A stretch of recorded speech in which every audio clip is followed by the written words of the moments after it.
about The Last Rite. This is an Irish film that technically came out 2 years or a year and a half ago. It was December 2019. And this one is the directorial debut of, and I don't know how to pronounce her name correctly, so I apologize, but Aoife Crehan, something along those lines. It's spelled Aoife. This is her first film, and it stars Niamh Algar. You might recognize her from the show Raised by Wolves on HBO Max, but also Samuel Bottomley, Claire Barrett, and what's his name? The guy from Michiel Huisman, I think is his name. Michiel. This is a movie full of names I can't pronounce correctly, but he's like the main guy in this, and he was in Game of Thrones. He was the recasted Dario, so not Ed Skrein, but he came in as Dario. Oh, that's in who he seasons. was. Oh, you didn't recognize him? Okay. I saw his face. I'm like, I know this guy from something, but I couldn't place it. So that's where he's from. Well, you didn't watch Game of Thrones, and you also but didn't I've watch... written about Game of Thrones, so I've seen the face. Right. And you didn't. I know you didn't see Flight Attendant, but he's one of the main characters in that show on HBO Max. Yeah, very good actor, and I think he's very well utilized in this film. So, yeah, The Last Rite. It is kind of a road trip, Sundance-y kind of indie thing. And I'm really glad it's finally hitting the U.S. It's kind of, COVID and all that stuff delayed the sort of release for this one. But I think it's available to stream now. And I think it might be in some virtual cinemas, maybe on demand. And I'm really glad I got to check this one out because it kind of captures like a certain type of film that I have a weird random soft spot for, which is Irish brothers kind of like settling their differences. I don't know, like between this and something like Sing Street, right? This is like I guess like every year there's like an Irish film about family that hits home with me, I guess. Are there more to that genre than those two?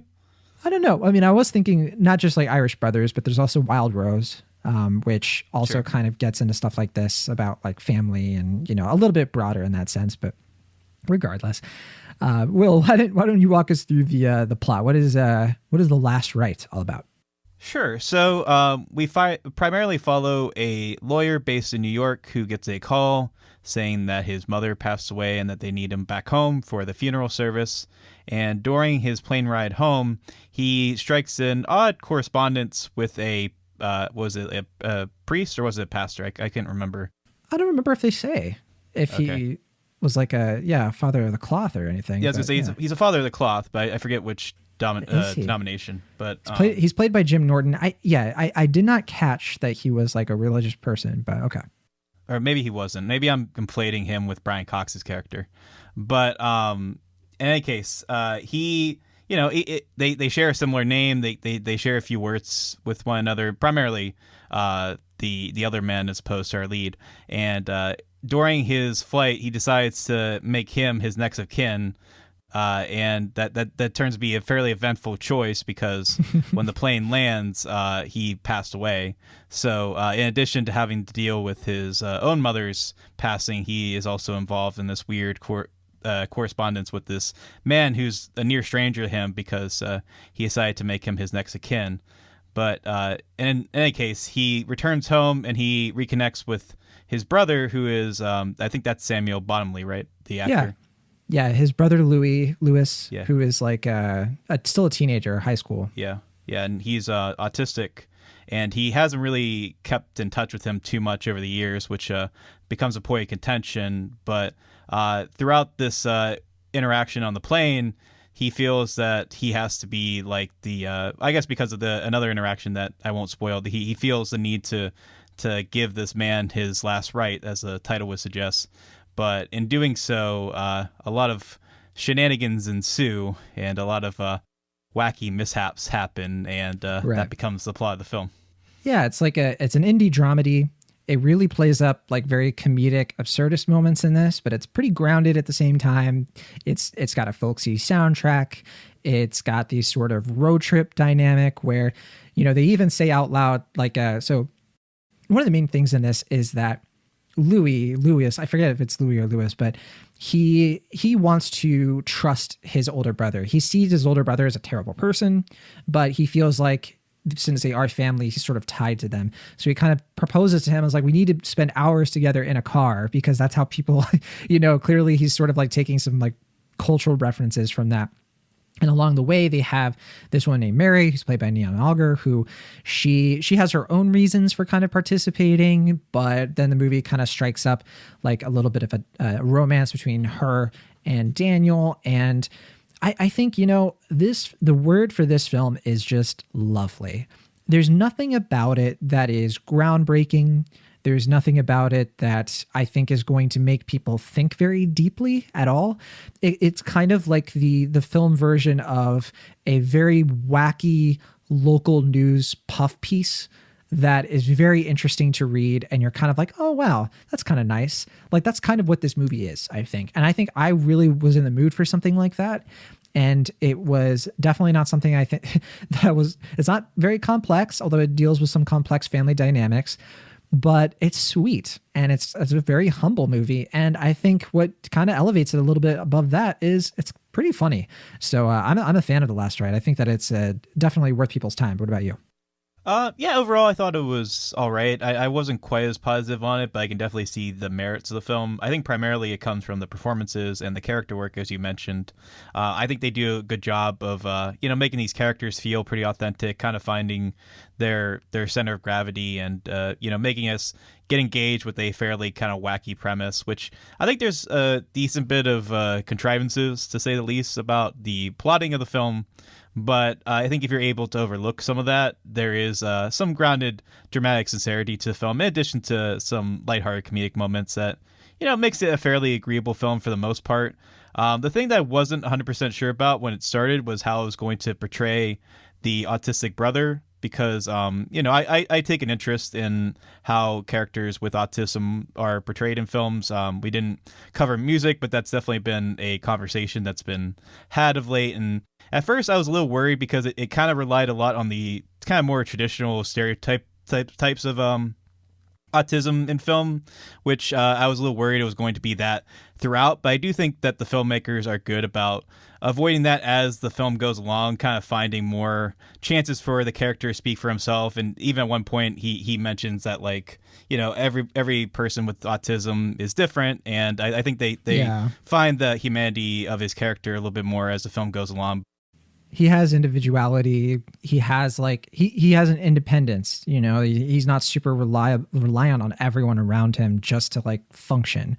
But clearly there are some ways where they do showcase he does have challenges. He does have things that he struggles with, but it's more about his emotional thing, normal things, and I shouldn't say normal, but just universal, right, issues with trust and stuff in that nature. Yeah, and I think some of it they try a little bit too hard to make it cutesy, which I think generally they're pretty good about avoiding that, but there are some times where that was a bit grating to me. But overall, I mean, I do think, like I said, the performances are good. I think Sam Bottomley's performance is quite good. He might be one of my favorite performances in the film, but I do generally think the supporting cast is fun. For instance, Colm Meaney is also in this. I don't know if you mentioned him at the top, but he plays. No, but yeah, he's fantastic. Oh my gosh. He plays a very by the books, determined cop kind of character, detective kind of character. Yeah, it's kind of an expected role. It's one that kind of stands out for of course this movie has this guy, but I think it works really well because it balances well against Eleanor, who is played by I forget the name of the actress, but she's the isn't the actress name Eleanor O'Brien? Oh yeah, the character's name is Sheila. I'm misremembering then. Yeah. Okay, but yeah, no, I thought she was fun as well. I was especially glad because I was worried because of the way that she was written that she was going to be a little cartoonish in terms of the film, compared to some of the other characters. She's a little bit more ignorant, kind of aloof to things because she's new to her profession. Yeah, she kind of is at times. So sure. But I think by and large they're able to find, like I said, kind of find the humanity of her character as well, and grounded enough to where it doesn't feel like she's a totally wacky supporting character in the scheme of this thing. So I think by and large that's a strength of this first time filmmaker. I will say this does feel like a first film, and I don't mean that to be derogatory or mean or anything, but there are a couple technical things in this that I noticed that I won't point them out too much, but there's some shots that the lighting isn't quite right, or the focus kind of goes out, or I think you see a boom mic at one point. Yeah, you see a boom mic at one point. And I don't mean that to be mean, just it does kind of feel like a first film. And I think that adds to the charm in some ways. Like, it kind of feels more like a ragtag kind of thing. But yeah, that's where I stand.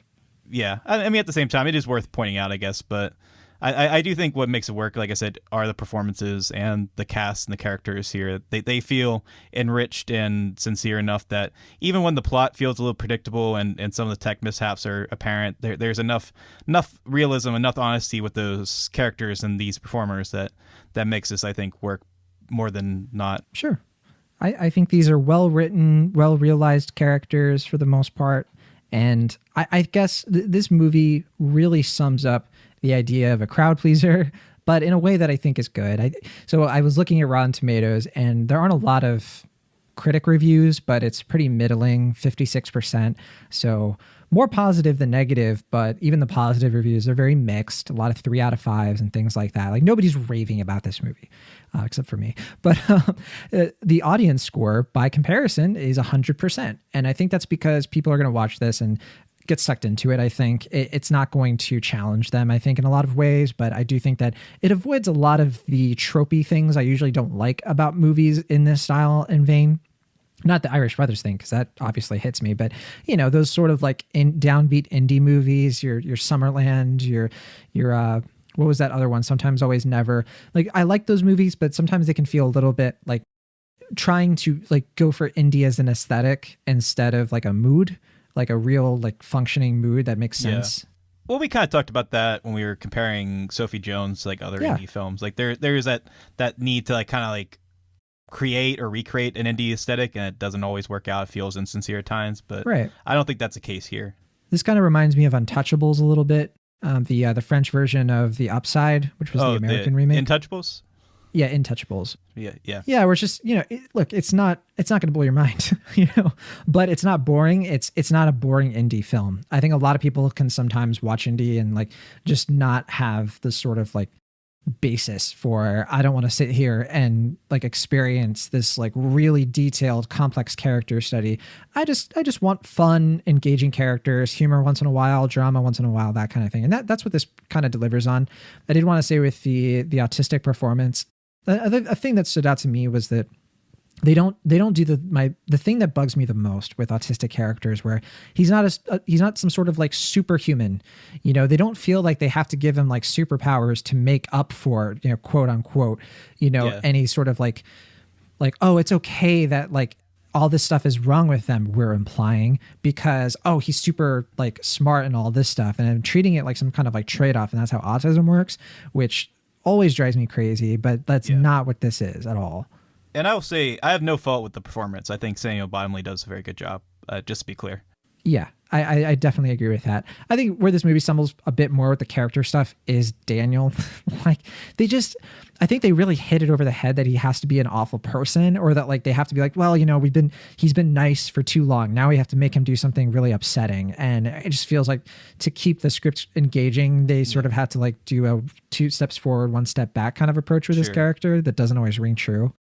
Draw some angry eyebrows on his face, make him angry now. Where like, yeah, clearly they do this whole thing where it's like, clearly he's a very handsome man, and that seems to be the basis for why he attracts any attention whatsoever from Mary, the character. She clearly is like, she is clearly like marching to the beat of her own drum in this, and I think it works, but it's so close to not to feeling like what are you even doing giving this guy any attention whatsoever? That was a thought that crossed my mind quite a few times, but overall, I just think this is a very satisfying crowd pleaser kind of indie movie that I actually think like people who watch it, if you give it a chance, set your expectations, I think that it's a pretty humble and pleasant time at the quote unquote movies. I wish I had seen it like at in a film festival environment, because it is very like film festival quality in that sense. And I'm glad I saw it. Yeah, I mean, if it was at a film festival, this would be a nice kind of reprieve from some of the like downer films that you might get, like you had like a serious documentary, or like like some sort of like very topic of the week kind of serious drama. Like this would be a nice like like a sweet little road trip movie. I would agree, in a festival setting I think that would be fun. But yeah, I mean, I'm a little bit more negative than you, but I'm not overall that negative on the film. I think generally speaking, it's fine. It's charming. Like you said, it's very lovely and cute. And I don't think it means ill in any regard. And I think generally, even where like some of the character beats might have been broadened, I think to the credit of this filmmaker, she's able to, find a lot of rooted humanity and make the characters come alive in ways that maybe other lesser filmmakers might have settled for kind of broader stereotypes. And so I do have to applaud her for that. And, like any good road trip movie, there's a lot of nice, lovely scenery that I'm always a fan of. If I'm going to be, in a cinematic sense, traveling to Ireland, I'd like to see the settings. And this movie doesn't shy away from that, which is always nice. But, I think, generally speaking, it's decent. It's nice. And I say decent in the terms of like not only the quality of the film, but decent in terms of its moral and values. And I think it would do nice if it was on Netflix. Like it seems like the type of film that on Netflix it would kind of find its groove. I don't know if that's the future for the film, but nevertheless, I'd give it a low but admirable B-. It's a fine little film, and I'm not mad I saw it.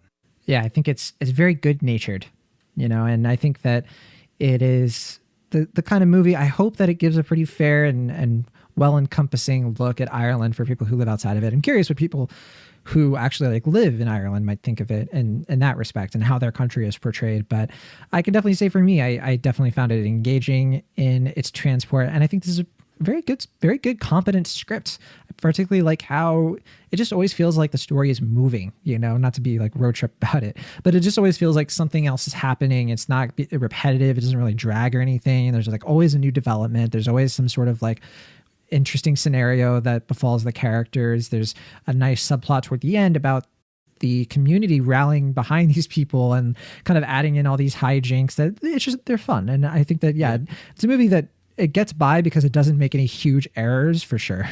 Yeah, I wanted to know more about the community, like kind of like their involvement and their interest in this. I thought that was a kind of fun angle that, we've seen that in other films, but just like what interests, like what drives them to be like, let's follow this like kind of weird cadaver story and support them in their efforts. But a few more scenes with that could have been really good. Yeah, but like I said, by and large, a decent time.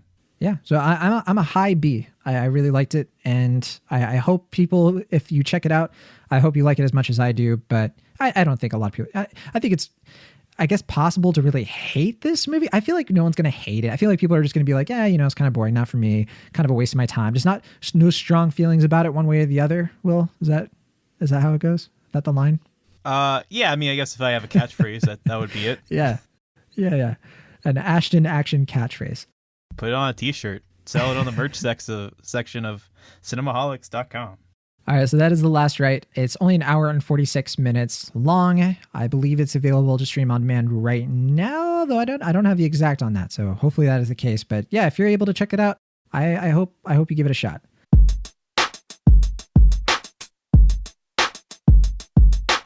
Thank you so much for listening to our show. Be sure to subscribe to Cinemaholics on your favorite podcast app of choice or find us on YouTube. See you all next time.